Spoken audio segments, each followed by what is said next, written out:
Hola, ¿qué tal? Buenas tardes, ¿cómo andan todos? Bienvenidos al programa número 12 de Rural Hoy. Es jueves 6 de febrero y está conmigo, como siempre, Augusto Gastaldo. ¿Cómo estás, Augusto? Hola, Leo. Buenas tardes para toda la audiencia y quienes nos acompañan también por streaming. Buenas tardes. Esta calurosa tarde, ¿no? Calurosa tarde nuevamente. Hemos tenido algunas precipitaciones. Fue más amago que otra cosa en la madrugada de hoy. Sí. Nos despertamos con una sensación de que podía llegar a ser más, pero no estaba anunciado tampoco, así que era de esperarse que no fueran mucho el milimetraje. Tenemos algunos datos que nos mandan oyentes y amigos en el distrito La Sarita. Aparentemente fue la pequeña región donde precipitó. Por ejemplo, en la localidad de Tartagal, 10 milímetros. En La Vanguardia, que es distrito La Sarita, 17 milímetros. Eso está lindo. Y en La Sarita, 13 milímetros. ¿En la selva? En la selva, 3 milímetros. 3 milímetros.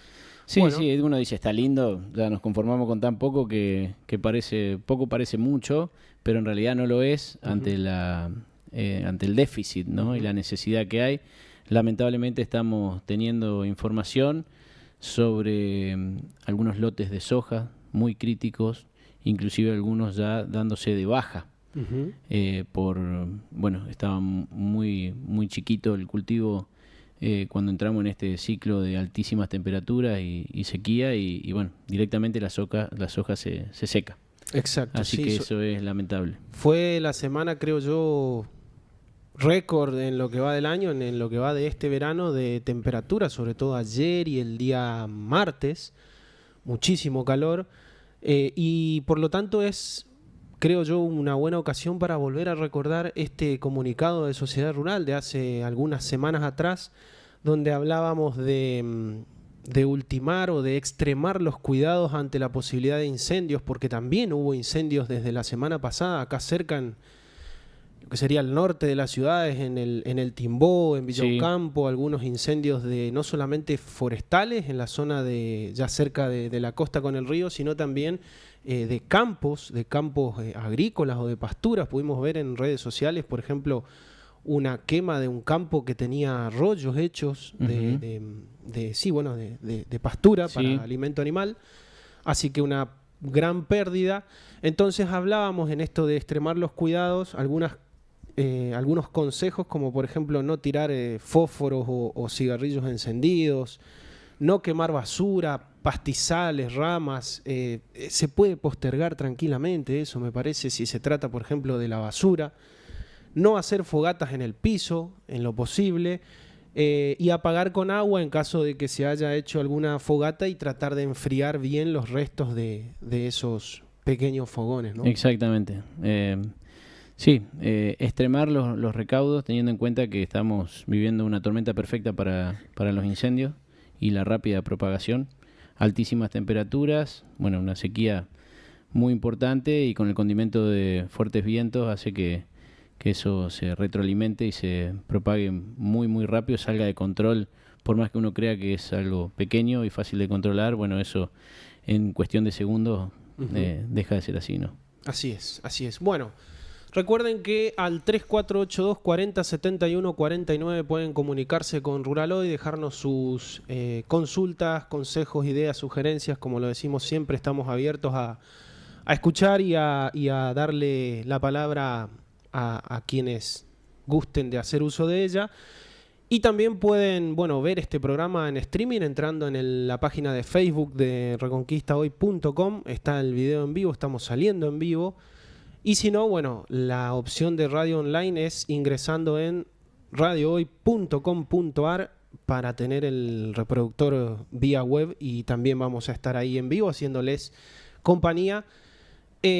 Para comenzar, tenemos, el programa pasado hablamos de retenciones con Gustavo Paduán, de esta, en principio, buena noticia que fue la reducción de los derechos de exportación. En el caso de economías regionales, reducción a 0 de los derechos de exportación, pero en algunos sectores se generaron algunas polémicas, y tenemos ya comunicación con Carlos Hernández de Sociedad Rural de Santa Fe, porque sobre todo en la cadena de lo que tiene que ver con cuero y con carnes de frigoríficos y de curtiembres, hay una podríamos decir, una polémica, y Sociedad Rural de Santa Fe emitió un comunicado hace algunos días con respecto a esto.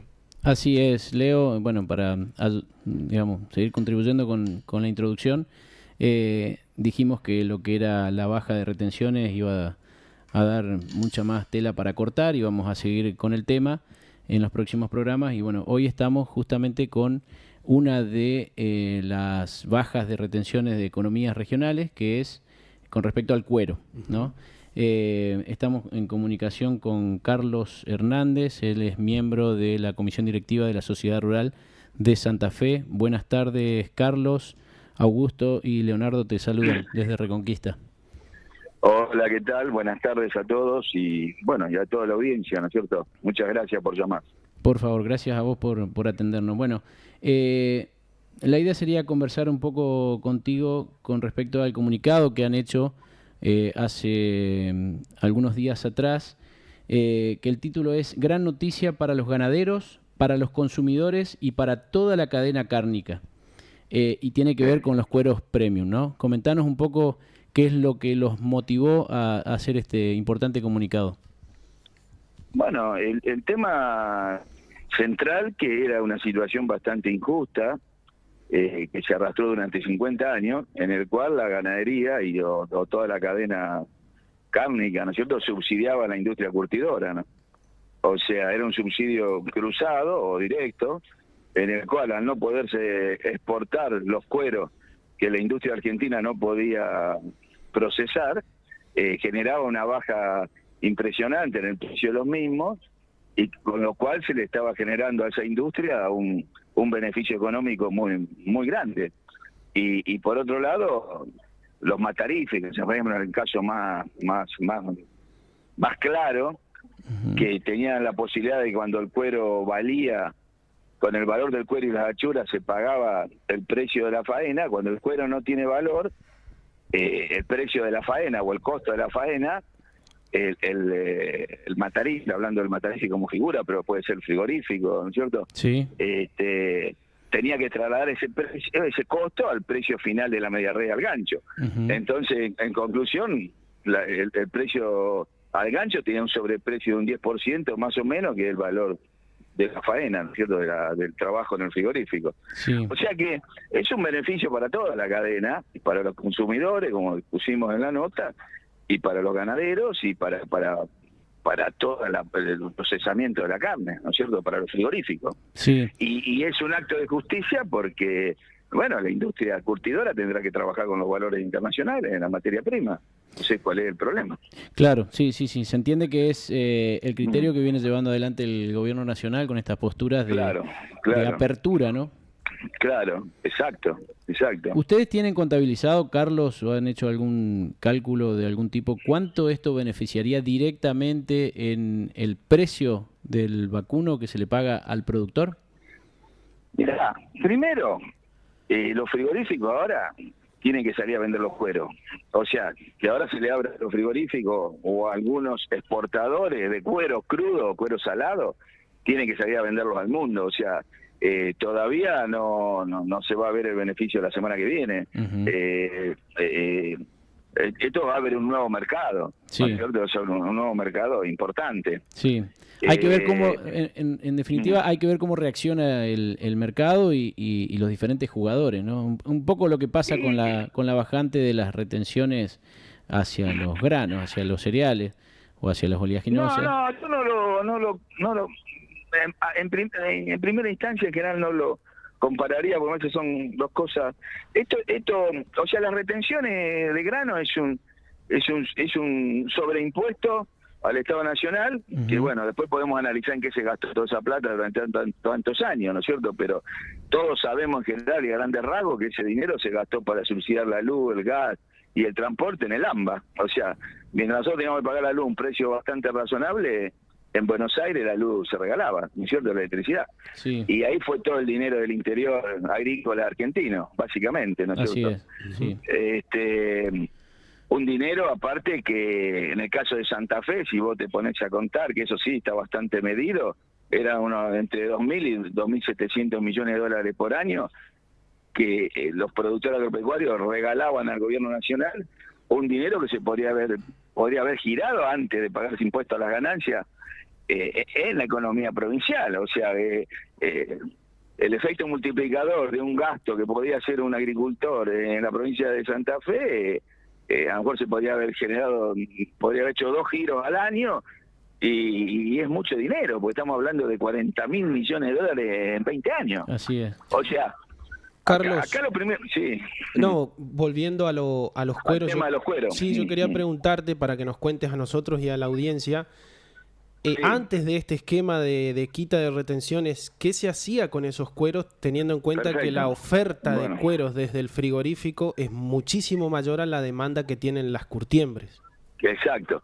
Bueno, básicamente en los últimos años se enterraban los cueros. Ujú. Los frigoríficos tienen aparte un costo adicional que tenían que comprar terreno, conseguir lugares para enterrar los cueros. Sí. O sea, fíjate vos el nivel del impacto ambiental y el nivel de despropósito que había con esa medida. Sí, voy a O sea, leer que una... esto viene a corregir varias cosas, ¿no es cierto? Viene a corregir muchísimas cosas. Sí, voy a leer un Eh, párrafo que ustedes tienen sí. en el comunicado que dice: enterrarlos, un despilfarro total de riqueza desaprovechada y un tremendo pasivo ambiental que afortunadamente con esta Claro. medida se corrige o se comienza a corregir, ¿no?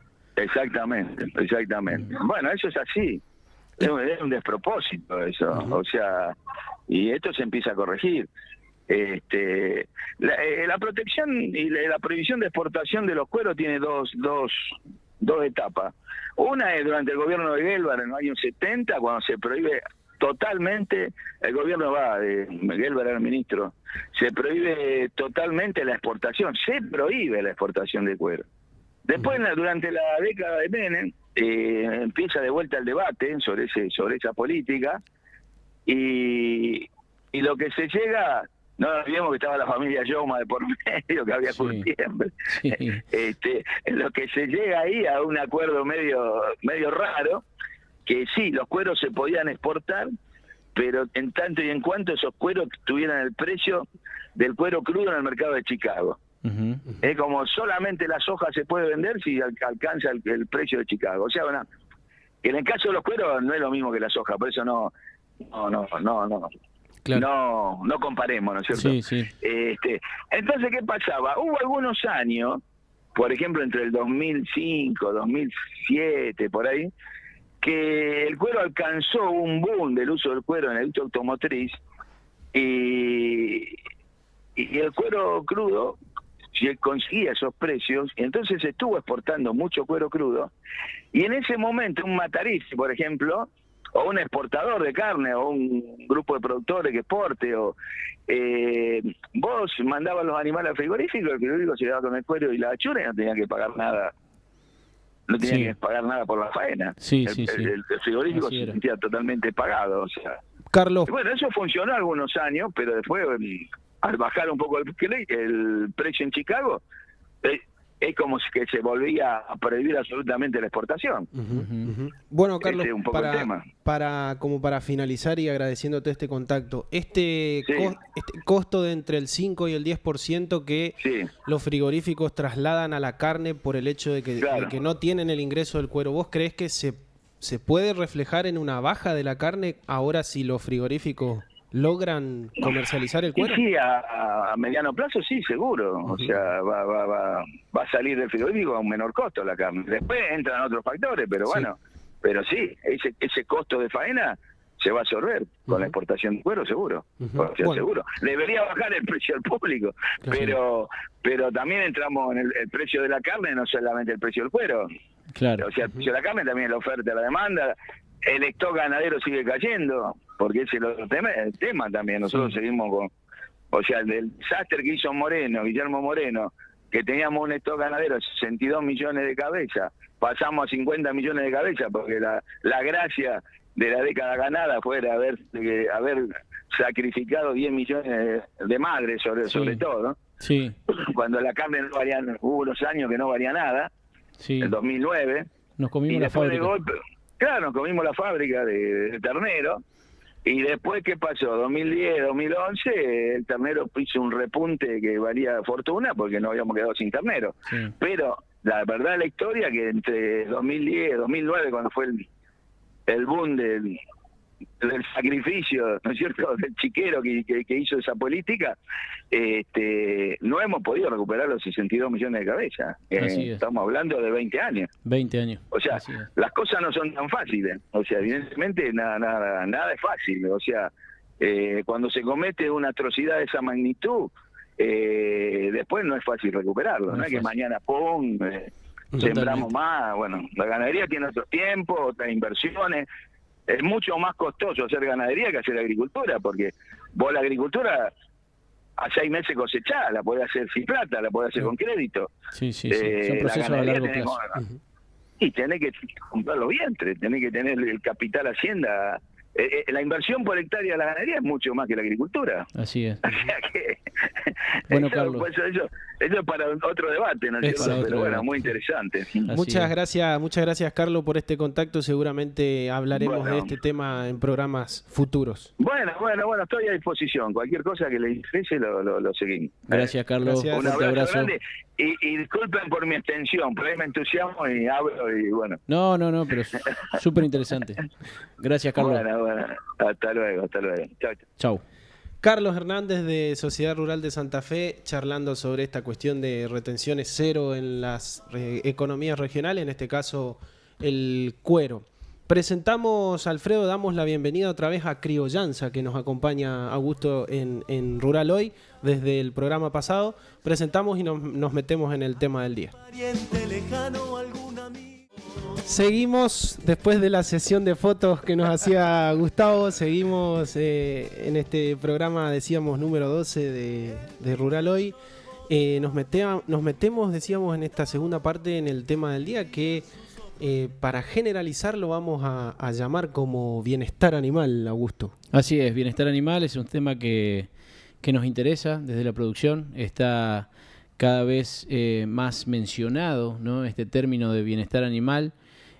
También es una demanda, se entiende, como de los productores, de los consumidores en realidad, en donde quieren conocer un poco más, saber cómo se produce, dónde, y respetando o no el cuidado animal.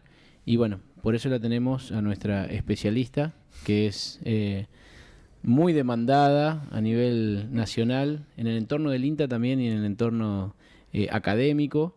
Y bueno, para nosotros es un orgullo tenerla aquí en nuestro programa, en nuestra experimental de Reconquista, y hoy aquí como invitada.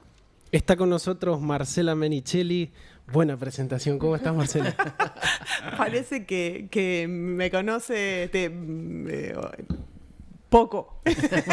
No, hay que decir también que con Marcela institucionalmente tenemos un camino recorrido, porque Marcela era la responsable de llevar adelante las actividades del Norsafe. Para quien recuerda, Norsafe era un convenio que tenía Sociedad Rural de Reconquista con la experimental del INTA Reconquista. Y bueno, Marcela era la encargada de llevar adelante las actividades de ese programa. Sí, señora. Sí. Todos los contactos de a lo largo de los años, Augusto, hoy están nutriendo el programa de Rural Hoy. Por supuesto, ¿sí? era la idea. Mirá, ateneístas, sí. Hay una gran frase en el mundo de la ciencia que dice a hombros de gigantes.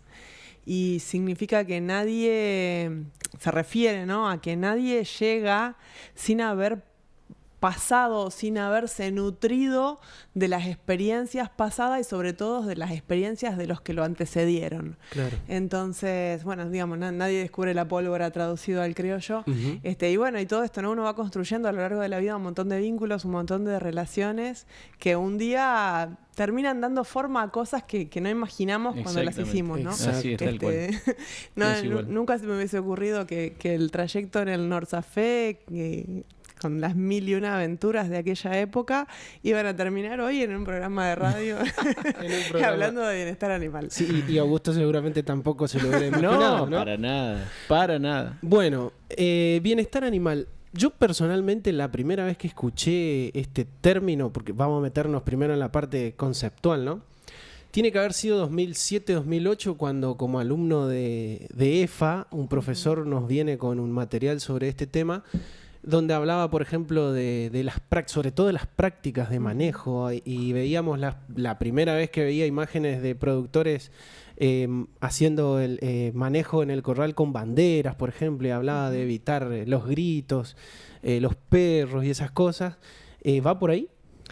Va por ahí, es una de las aristas. En esa época justamente en la que vos mencionás, hubo una campaña muy fuerte acá en Argentina y es como que se masifica el tema, de la mano también de algunos medios que generaron columnas específicas y se embandera como referente del tema un productor, un psicólogo que es productor ganadero, que es Marcos Jiménez Apiola, que conoce a una persona de Estados Unidos que trabajaba en el tema. Él, desde la psicología, inquieto con algunas cuestiones que le pasaban en su campo, y empieza a pregonar sobre esta cuestión, ¿no? Se forma, estudia el tema, lo entiende, empieza a mirar cómo hacer para reducir pérdidas en su campo, y abordado desde su expertise y su sensibilidad con el tema, y habiendo sido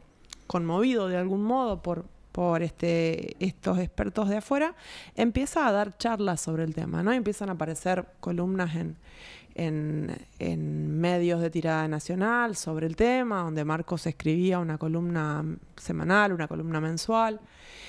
Y aparece en 2007 una campaña de un frigorífico muy importante del país, donde hace un estudio de la mano de algunas universidades sobre las pérdidas asociadas al maltrato, y Marcos empieza a ser como la voz en la comunicación de las pérdidas. Por eso se sensibilizó mucho a nivel país, porque tenían materiales, junto con el IPCBA, materiales de difusión muy impactantes.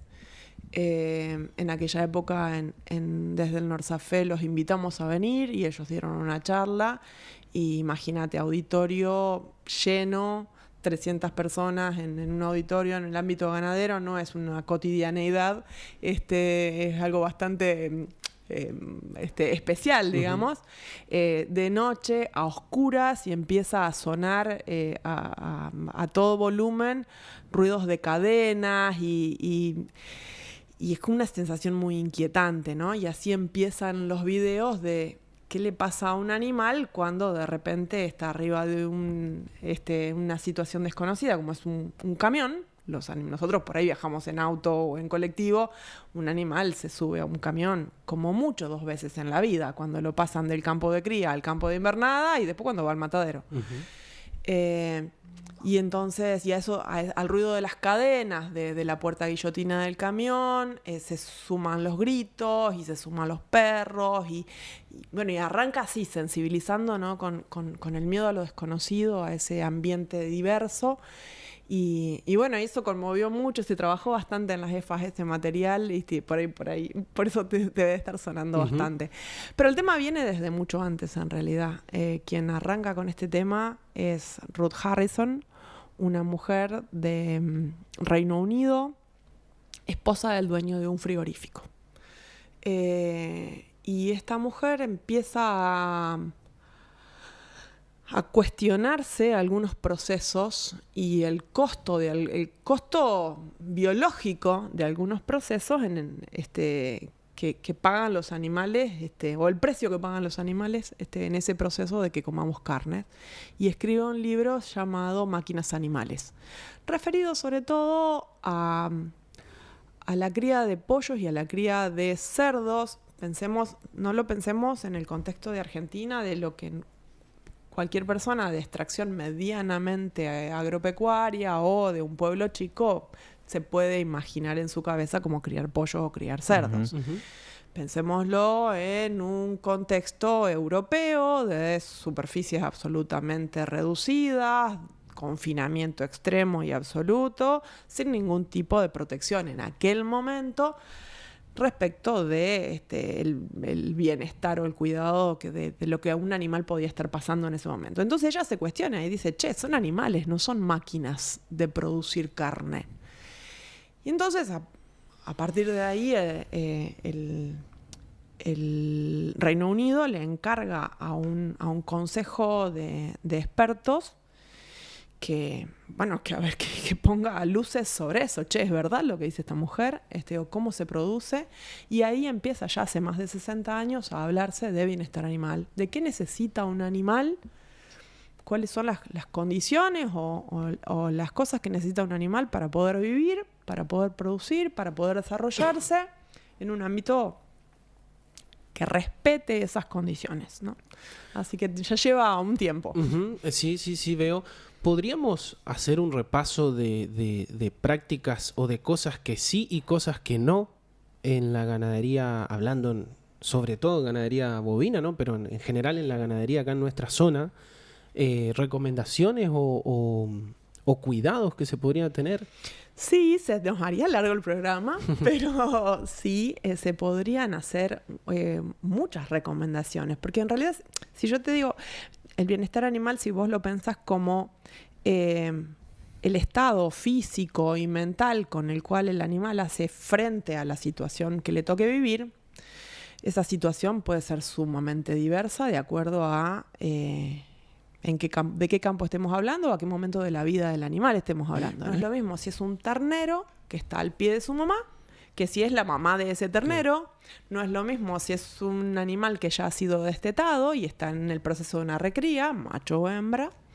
No es lo mismo si es un lote que va a entrar a servicio. Entonces, cada situación genera desafíos y ese animal los tiene que enfrentar. Entonces, hay un montón de cuidados y de recaudos, depende de qué momento estemos hablando. Uh-huh. Hay cuidados a tener al momento de realizar los destetes para preservar el bienestar físico y psicológico de esos animales, de esos terneros y de esas madres. Bienestar en el más amplio rango de la expresión. Uh-huh. Pensemos en la vaca que se desespera porque le sacan a su cría y sale a correr atravesando alambrados para encontrarse de nuevo con su hijo. Uh-huh. Pensemos en el ternero que bala durante el día entero porque no ve a su mamá, porque de repente se siente vulnerable y desprotegido y está a la par de un montón de pares de su edad, pero que no lo protegen. Entonces, digo, poniéndolo en términos de cosas biológicas que pasan y ahora sí hago un paréntesis, deshumanizándolo, digamos, sin que por esto nos pongamos a pensar qué pasa a mí si a mí me sacan a mi hijo, ¿no? Uh-huh. No estoy hablando de eso, ¿no? ¿Qué le pasa a un humano cuando le sacan a su hijo o qué le pasa a una criatura cuando la distancian de su madre?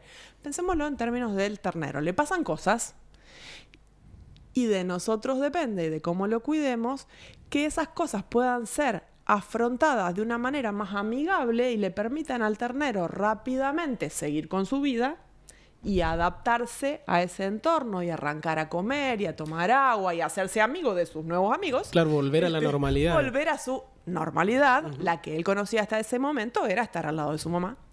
Ahora tiene una nueva normalidad a la cual, si se quiere usar la palabra normalidad, digamos, tiene una nueva realidad a la cual enfrentarse. Uh-huh. De cómo nosotros armemos la estructura y posibilitemos las condiciones de ese destete, va a haber más o menos situación de bienestar o condición de bienestar. El bienestar animal no es una cosa, es, como te decía, es un estado y depende del momento y de la situación que le toca. Entonces, no es que, bueno, hoy estás bien y mañana podés no estarlo, o sí, podrías estar mejor incluso. Depende de qué pase mañana o de cómo estés mañana. Sí, las acciones que uno puede hacer como productor se la podrían desglosar como en dos partes. Una, lo que es manejo, lo que tiene que ver con prácticas, y la otra, lo que puede ser infraestructura. Totalmente, ¿no? Sí. Si hablamos de infraestructura, hablamos de inversión. Ahora, hay la pregunta, no siempre una inversión como tal, pero... Más o menos, pero, sí. Digamos, hay que hacer cosas. Uh-huh. La pregunta va referida, ¿hay cálculos o hay estudios que reflejen, digamos, porque los productores hacemos las cosas en base principalmente de cómo nos toca el bolsillo, de cuán rentable es las cosas o las modificaciones que hagamos? Obviamente que detrás de ello siempre hay una responsabilidad por el cuidado en general del medio ambiente y de la salud animal y del bienestar animal, pero también hay una cuestión de rentabilidad. Y volviendo a la pregunta, ¿hay estudios que reflejen ese recupero en las infraestructuras? Por ejemplo, hablando de sombra, en cuanto a la inversión de hacer una sombra para que ese animal esté con un mejor bienestar animal. Hay un montón de estudios sobre diferentes aspectos que tocan directa o indirectamente la infraestructura. Con respecto a sombra puntualmente que vos preguntás, yo te plantearía, por ejemplo, corrales. Bueno, hay un montón de cuestiones sobre infraestructura que condicionan el manejo. La infraestructura te facilita o te perjudica el manejo. Pero, por ejemplo, con respecto a sombra, hay un montón de estudios sobre producción de carne a nivel de confinados en feedlots, digamos. Las diferencias en calidad de carne por tener o no tener sombra, diferencias en el comportamiento de los animales, diferencias en la condición de bienestar por tener o no sombra y diferencias en la ganancia de peso diaria. En cuanto a calidad de carne, hay estudios en otros países, en otros tipos de feedlots que son más largos que el tipo de feedlot que tenemos nosotros en Argentina, que dan diferencias en calidad de carne por calor. Nosotros en Argentina, por nuestras condiciones, en los ensayos en los que hemos trabajado, tanto en condiciones experimentales como en condiciones reales de producción, en feedlots comerciales, no encontramos diferencias de calidad de carne. Calidad en términos de pH de carne, en términos de color, de terneza, de maduración. Sí encontramos diferencias abismales en el comportamiento de los animales. Cómo modifican su comportamiento para poder lidiar con el calor. Entonces vos ves que, por ejemplo, los animales que tienen acceso a pasar la siesta en la sombra, en un dimensionamiento de sombra apropiado para cada animal, que son 3,5 metros cuadrados por animal, en el suministro de ración de la tarde, cuando escuchan el motor del mixer, automáticamente se paran y se preparan para ir a comer. Los animales que estuvieron toda la siesta al rayo del sol, cuando la temperatura del suelo para las 4 de la tarde recién empieza a bajar. Escuchan el mixer y lo miran como quien oye llover. Cero atención. Y recién 1 hora y pico después que pasó el mixer, recién ahí se levantan a comer. Diferencias de comportamiento. El que estuvo fresco se levanta y va y come, el otro arranca 2 horas más tarde. ¿Eso incide en la ganancia diaria? No necesariamente. Sí hemos encontrado diferencias en ganancia de peso a favor de la sombra, pero bajas. Diferencias que no son significativas. Ahora,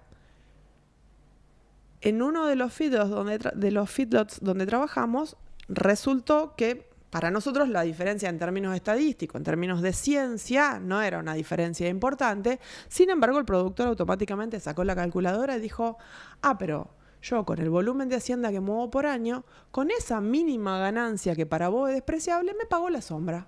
Y la sombra me dura 5 años, pensando en una sombra artificial, ¿no? Sí. En los feedlots sombra natural en general no hay, porque los árboles no sobreviven a la carga de excremento que tiene el suelo. Pero sí sombra artificial. Digo, era una ganancia que para nosotros, en términos de ciencia, era despreciable, pero al productor le alcanzaba y le sobraba para pagarse la sombra del año. La sombra toda la sombra este año que le iba a durar 5 años. Entonces era un gasto o una inversión que realmente le resultaba muy redituable. En términos económicos, otras infraestructuras que tienen que ver con el manejo y con los corrales. Tener una buena estructura de manejos, de mangas y de corrales y tener un buen diseño de cargaderos, te reduce tiempo y te reduce golpes. Y ahí sí, golpes en la hacienda, golpes en los animales, te reduce accidentes. Y ahí sí hay enormes pérdidas cuantificadas en frigorífico, gran cantidad de kilos de carne perdidos al año por golpes por no tener esa infraestructura adecuada. Y vos me decís, bueno, ¿eso es bienestar? Sí, es bienestar, porque el animal expuesto a una situación en la cual está obligado a pasar por una manga que no está en condiciones y se golpea y se lastima o se asusta, le genera un estrés y reduce su condición de bienestar. Pero si además eso le va a generar una lesión y le va a generar un hematoma o le va a generar un derrame o le va a generar un absceso, una infección o un proceso febril, en realidad son varios días en los que el animal va a estar con su condición de bienestar deteriorada. Y en términos de económicos, de rendimiento, son muchos kilos de carne perdidos al año. Que muchas veces no se lo contabiliza porque eso se recorta antes del peso de la media res, y cuando se trabaja a rendimiento no lo ves. No lo ves, es un no costo lo sentís, oculto. Es un costo oculto. Es un costo oculto, realmente. Tengo un dato acá que te lo compartí hoy a la tarde, que es, hablabas de contabilización vos, Augusto. La Universidad Nacional del Centro de Buenos Aires, que es la UNICEN, y el IPCBA calcularon que por año se pierden 14.000 toneladas de carnes por lesiones, golpes o animales enfermos, que, como vos decías, se lo hace antes digamos, del peso de la media res al gancho. Exactamente, pero no dejan de palco ser de tipificación. No dejan de ser 14.000 toneladas de carne que se pierde, y que, como vos decías, el productor al toque te agarra la calculadora y te dice cuánta plata significan Totalmente. esos 14.000 toneladas. Totalmente. El doctor Marcelo Gessi de la Universidad de la UNICEN, de Tandil, ha trabajado un montón en esto, en bienestar animal asociado al transporte y bienestar animal en las pérdidas perifaena. Y realmente el número es alarmante. Lo que pasa es que no lo ves. Otra cuestión asociada es la accidentología. Ponele plata a la accidentología, la accidentología de los animales, que se te quiebre un animal en la manga o que se te lesione y le tengas que gastar medicamento para poder recuperarlo, desde un antiinflamatorio o un antibiótico o lo que fuera, o que se te golpee el personal con lo que implica la accidentología del personal. Independientemente de si el accidente es más o menos grave, son días que esa persona no va a poder trabajar o que va a trabajar en una condición de capacidad reducida, y son costos asociados que en general uno los desestima. Otro de los grandes costos ocultos está asociado al consumo de agua.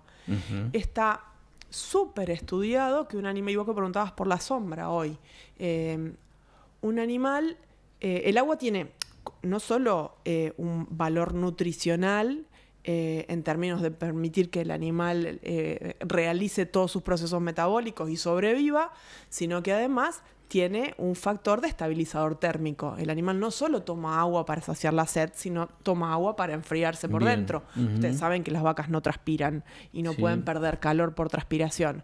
Entonces, el calor lo pierde irradiando, contactándose con una superficie más fría para ceder calor por contacto, lo pierde a través del viento y lo pierde ya cuando ha saturado todas sus capacidades más fáciles, que serían estas que te mencionaba, lo pierde jadeando. Cuando jadea, evapora su calor corporal y pierde agua. Entonces, cuando toma agua, se rehidrata para reponer todo ese líquido que perdió jadeando, pero también se toma agua para que ese agua le baje la temperatura corporal, no solo para rehidratarse.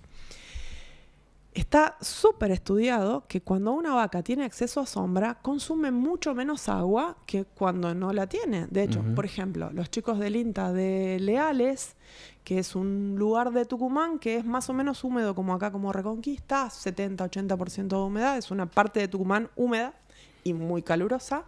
Estudiaron en lotes de vaquillonas de recría, de 200 y pico de kilos, 280 kilos, para ser más preciso, en un lote de gramarrode. La mitad del lote tiene algarrobos implantados, la otra mitad no tiene árboles, y estudiaron que en promedio a lo largo del año los animales que estaban en el sol consumían 62% más de agua. O sea, es un montón. Es un montón. Entonces hablábamos en esa categoría, estábamos hablando de 10 litros y algo contra 16 litros y algo. Y vos me decís, bueno, 10 litros, 16 litros. Es un montón cuando al agua la tenés que bombear. Sí, porque mientras el efecto lo haga el viento o el agua la toman en una laguna o en un estero, bueno, no lo ves. Ahora, cuando al agua la tenés que bombear porque no hay viento y tenés que estar dándole todo el tiempo arranque a los motores, o cuando al agua la tenés que trasladar, como pasa muchas veces en el oeste de la provincia, Totalmente. o cuando la tenés que comprar, que es peor aún, peor si aún. le pones números, en realidad es mucho. asusta bastante. Sí. Y eso promedio anual, donde vos estás promediando lo que pasa en el verano con lo que pasa en el invierno. Si Ahora, uno cuando ellos se concentraron en mirar qué pasaba en diciembre, enero y febrero, se encontraron con que ya no estábamos hablando de 10 contra 16 litros, estábamos hablando de 14 contra 21. Y es un montón de litros más. Totalmente. Y cuando vos pensabas en los días de extremos calóricos, como hizo en esta semana, nos íbamos a 53 litros contra 21 en el lote que tenía 53 litros, el lote de esas vaquillonas de 280 kilos, que son livianas, en el lote que no tenía acceso a sombra, solo por no tener acceso a sombra. Entonces, si vos le ponés números a eso y si lo traducís en plata, es un costo oculto enorme, altísimo. pero no estamos habituados a mirarlo. Claro. Entonces parece que no pasa nada. No lo contabilizamos. Y hablando de en esa misma situación de ingesta de agua, esa agua, estando a la sombra o estando al sol, también si tiene algunos grados de diferencia, debe incidir positiva o negativamente en esa, digamos, cuando el animal sobre todo cuando el animal necesita esa agua para bajar su temperatura, ¿no? No es lo mismo consumir un agua que está 25 o 30 grados que consumirla cuando está a 15. Claro. No, lógico. Bueno, ponele que 15 no la vas a encontrar en el verano, pero no es lo mismo consumir agua a 27, 28 grados, que sería un agua a la sombra, que un agua a 40 al rayo del sol. Claro. ¿Por qué? Porque si el animal está en 39, ese agua de temperatura corporal normal, ese agua está más caliente que él. Entonces no lo va a enfriar. Claro, no cumple la misión. Y el animal va a tomar agua en la medida, va a tomar toda el agua que necesite en la medida en la que el agua sea abundante, limpia y fresca.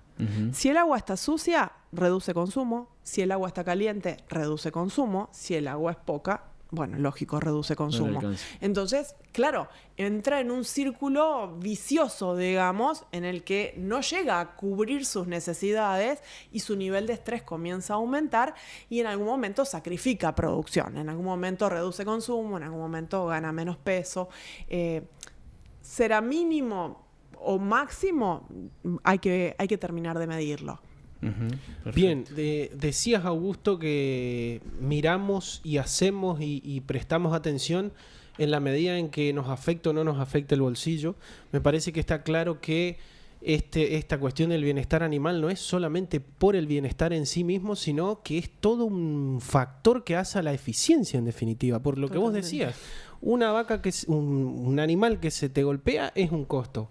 Un animal que está consumiendo más agua porque las condiciones no son óptimas es un costo. O sea, todo hace a la eficiencia o a la pérdida de eficiencia, en definitiva. Así es. Y que también yo creo que hay que tener una mirada más general, no solamente abordando a la responsabilidad del productor, sino que tiene que ver, vos algo mencionabas, Marcela, con respecto a toda la cadena, también al transporte, a la comercialización en sí, y obviamente a la industria, al veterinario, la responsabilidad en cuanto a aplicar y cómo una vacuna, por ejemplo, puede incidir también en pérdidas y bueno, y en el bienestar animal también, porque forma parte de un esquema de producción amplio en donde influyen las actividades de un montón de personas, ¿no? Sí, totalmente. Es una secuencia de eventos donde cada pequeño detalle suma o resta. Entonces y que muchos están invisibles y nunca nos llegamos a enterar. No nos lo preguntamos. Yo creo que la clave está en empezar a preguntarse cosas, a observar. Y vos hoy hablabas de, bueno, infraestructura es inversión. Sí, es inversión, pero gran parte de esa inversión está. Solo que a veces es necesario hacer ajustes. Vos cuando vas a trabajar en una manga, rápidamente te das cuenta dónde están los puntos críticos. ¿Qué parte de ese complejo de corrales y el toril y la manga y la balanza, ¿en qué parte de todo ese esquema se tranca la cosa? ¿Dónde están los problemas principales? Y muchas veces resolver esos problemas más importantes para hacerlo más eficiente no requiere de tanto costo, requiere más bien de detectarlos. De observación. Y con pequeños ajustes muchas veces el cambio es grande, el cambio es enorme. 15:49, estamos con Marcela Menichelli hablando de bienestar animal. Presentamos a Alfredo y nos quedan unos minutitos más.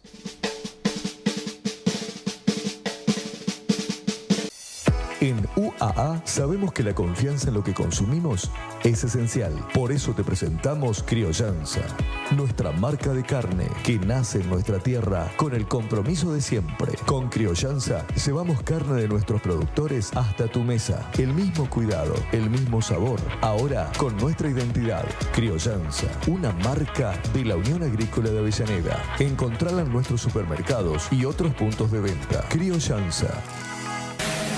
El usado que estás buscando, encontralo en agronorteusados.com, el portal exclusivo de Agronorte, con los mejores usados en maquinarias agrícolas y de construcción, con garantía Agronorte. Llegará gente del campo, traerá noticias del monte. Ahora toda la información del campo y para el campo está en Rural Hoy.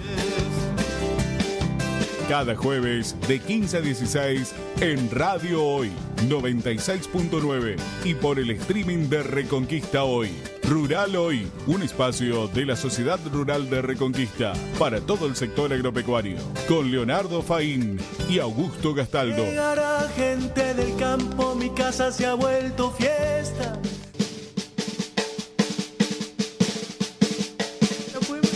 Continuamos en este programa número 12 de Rural Hoy.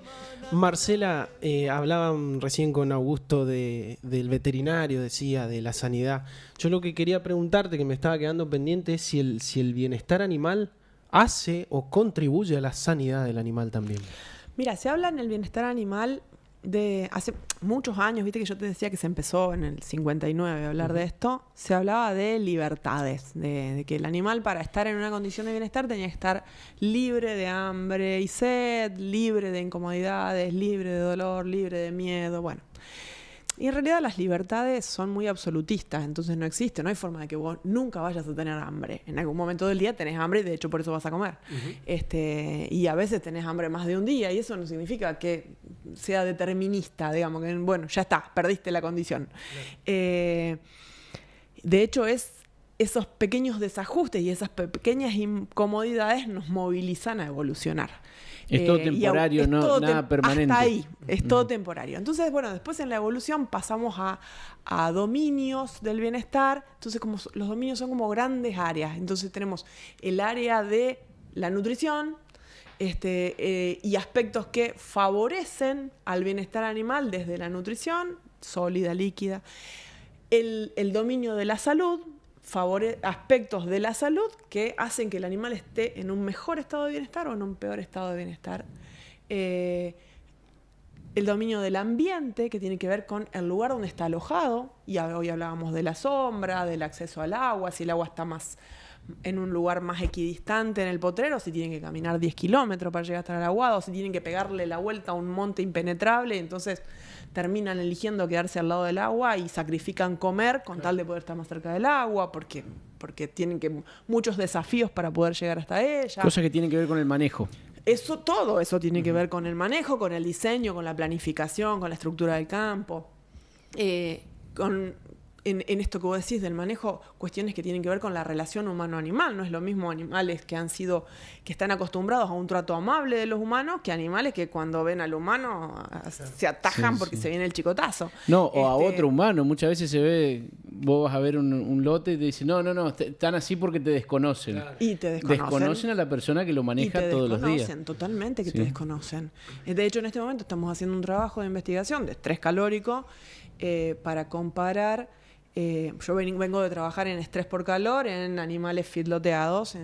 Primero arranqué trabajando en estrés por calor en pollos, en granjas comerciales. Después pasé a trabajar en estrés por calor en bovinos para carne, en establecimientos confinados. Y hoy estoy estudiando estrés por calor en bovinos para carne en ganadería de montes. Entonces, ver si un animal que está en el monte tiene una mejor condición de bienestar en relación al calor que un animal que no tiene acceso a sombra natural. Y es muy gracioso porque aparece el productor y los animales ni lo registran. Ahora llegamos nosotros caminando al lado del productor sin hacer ningún tipo de movimiento extraordinario y automáticamente todas nos miran. Sí, te desconocen, claro que te desconocen. Se habitúan, se acostumbran, y el acostumbrarse les baja la sensibilidad y les baja el miedo. Pero vos me preguntabas por la salud. La salud es uno de los 5 dominios del bienestar. Cuanto mejor sea la condición de salud, mejor va a ser la condición de bienestar. Ahora, no significa que si vos tenés una buena salud, pero estás muerto de hambre, claro. El dominio de la salud va a estar divino, el otro va a estar flojo de papeles. Bueno, pero y viceversa, la condición de bienestar puede repercutir también en la salud. Sí, un animal que está estresado baja las defensas. Entonces se enferma más, se afecta más. Como nos pasa a los seres humanos. Como nos pasa a los seres humanos. Pasa mucho que en esto que te contaba del estrés por calor en los feedlots, los animales que están expuestos a condiciones muy estresantes por altas temperaturas se terminan muriendo, y cuando vos haces la necropsia te encontrás con que son animales que vienen con antecedentes, con lesiones o secuelas de lesiones de base de años anteriores. En general nunca abrís un animal que se haya muerto por calor que esté impecable adentro. Entonces, ¿qué te quiero decir con esto? Las situaciones estresantes terminan afectando más rápido o de manera mucho más grave a aquellos animales que venían con una precondición de salud deteriorada. Claro. Sí, es un ida y vuelta. Es un ida y vuelta. ¿Tenés tiempo para la última pregunta, Augusto? No, se nos fue el programa como siempre, voló. La idea era tocar también aspectos que tengan que ver con otro tipo de producción, de carne o no. Hay algunas producciones que están mucho más avanzadas con la terminología de bienestar animal, por ejemplo, las vacas de leche, ¿no? Porque me parece que es más fácil medir en el bienestar animal la producción. La ganancia diaria no es tan sencillo en un rodeo de carne. Lo que pasa es que las monitoreas todos los días. Vos todos los días contacto... ordeñas 2 veces por día y cualquier problema lo detectás en los litros de leche. Hay producciones que están mucho más exigidas, y sobre todo en Europa. Argentina todavía hay muchas cosas que el consumo, los consumidores y que los productores no se preguntan. Todavía no nos preguntamos. No nos preguntamos por la huella del agua, pero no nos preguntamos por la condición de bienestar de aquello que producimos para comer. No nos preguntamos por el impacto ambiental de cada una de todas las cosas que hacemos, no solo de la producción de carne. Tenemos cuestiones tan insatisfechas en grandes órdenes de la vida que este tipo de cosas todavía no nos las preguntamos. Pero no significa que no pase nada. Pasa y mucho.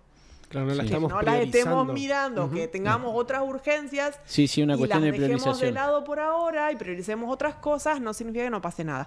Ahora, Europa sí tiene restricciones muy, muy exigentes respecto a impacto ambiental, respecto a calentamiento climático, respecto a huella hídrica, respecto a bienestar animal, y hay producciones, las más intensivas sobre todo, que están siendo mucho más cuestionadas y mucho más seguidas de cerca. Cerdos, aves, tambo, animales en feedlot. Sí, sí. Marcela, por último te consulto, si un productor logra de alguna manera demostrar que está haciendo las cosas bien en términos de bienestar animal, ¿puede lograr una certificación y tener más beneficios económicos con lo que produce? Necesitamos otro programa para hablar. Sí y no, te la hago cortita. Sí y no. Sí se puede certificar, hay certificadoras, las certificaciones son buscadas, son requeridas en determinados mercados. Hoy los productores, muchos, la mayoría te preguntan, ¿cuánto más voy a ganar si hago las cosas bien o si tengo una certificación? Y en realidad te lo doy vuelta y esta es la parte del no, de la respuesta. Vamos camino a que no te compren si no tenés la certificación. No es que te pago más porque la tengas. El mercado va hacia, no va a ser hoy, no va a ser el año que viene, pero no va muy lejos. El mercado va camino a que si no me podés demostrar que haces las cosas bien, le compro a otro. Te quedas afuera, sí señor. Muy bien, muchísimas gracias Marcela por haber venido. Gracias Marcela. Tenemos, este no es un programa de cine, pero tenemos una recomendación porque hay una película que habla de esto, de otra de las precursoras, pero en este caso en Estados Unidos, del bienestar animal, que es Temple, a ver, yo lo voy a pronunciar en mi español nomás, pero es Temple Grandin, ¿sí? Una chica, porque cuando empezó con estas observaciones era una jovencita en Estados Unidos, con una sensibilidad especial, con una extrema capacidad de observación, que empezó a notar cosas en el comportamiento de los animales que otros no lo hubiésemos visto, y con el tiempo se convirtió, decía, en una precursora del bienestar animal, llegando al punto de inventar o de reformular las instalaciones ganaderas para hacer más amigable el manejo con los animales, incluso en lo que tiene que ver con frigoríficos. Una de sus premisas era hacer que la muerte sea menos dolorosa, porque también eso... ¿te acordás que se decía antes que si la carne era dura era porque el animal estaba nervioso cuando lo faenaron? Lo habían sacrificado mal. Exacto, lo habían sacrificado mal. Y no estaban equivocados. Bueno, hay una película que recomendamos si la quieren ver. No estamos encontrando el nombre, perdón. Yo la vi como Temple Grandin. Se la encuentra fácil. Creo que está en YouTube. Está en YouTube, está en Netflix, está en la mayoría de las plataformas. Sí la van a encontrar. Sí, es hermosa la película. La doctora Temple Grandin es una maestra. Y que estuvo en Argentina. Estuvo en Argentina varias veces, muchas veces, de hecho, el año pasado. Es una persona, como vos decías, con una altísima sensibilidad, con una gran capacidad intelectual. Tiene una sensibilidad asociada a que ella es una persona en condición en una de las condiciones dentro del espectro autista, y por esa condición es que tiene una sensibilidad exacerbada con los animales y puede de alguna manera ponerse en la piel de los animales. Una conexión especial. Tiene una conexión muy especial, y ha generado aportes a la ciencia de un valor altísimo, a tal punto que todos los frigoríficos, o la gran mayoría de ellos, los que son exportadores, tienen diseñados sus sistemas de faena, sus corrales, el cajón de noqueo. Todo está desarrollado en base a las premisas que Temple ha desarrollado. Realmente sí, es una película muy amigable para que la vea todo el mundo. Con las dificultades que le costó atravesar, porque primero la trataban de loca, fue muy difícil para ella ir poniendo sus ideas. A ver, partamos de que es una mujer hablando de ganadería. Claro. En esa época. Claro. Nos vamos. Marcela, nuevamente gracias. Muchas gracias a ustedes por invitarme, por poner este tema sobre la mesa y por hacer que la audiencia a lo mejor aprenda quizás, un poquito más. No sé si aprenda, pero quizás se haga algunas preguntas. Gracias, Marcelo. Muchas gracias, Alfredo y Augusto. Nos vemos el jueves. Gracias a vos, Leo, Alfredo, y nos vemos el jueves que viene.